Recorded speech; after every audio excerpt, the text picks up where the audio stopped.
Hey guys, Carl here, welcome back.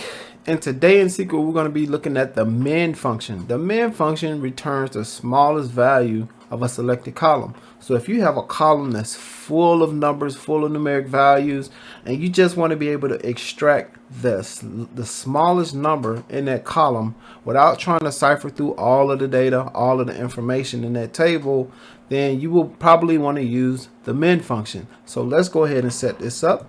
We're going to say select all from, we're going to go sales again because those are our numeric values in that table.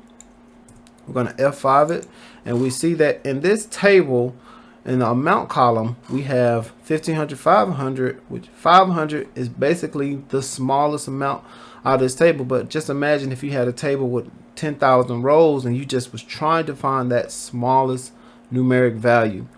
How would you do that? Well, you will quickly do that by just doing this min function. So we're going to say select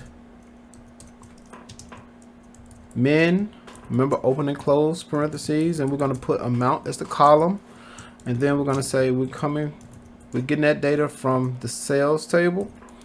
We'll go there, and then we'll highlight it and hit F5.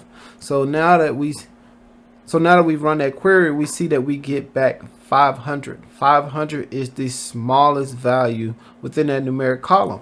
So, and like I like to do, since it says no column name here, let's go ahead and identify this statement or this SQL and say as min. We'll call it that. So we'll come here and run it this again. Now we have the min amount as 500. And now you guys know how to use the min function in SQL.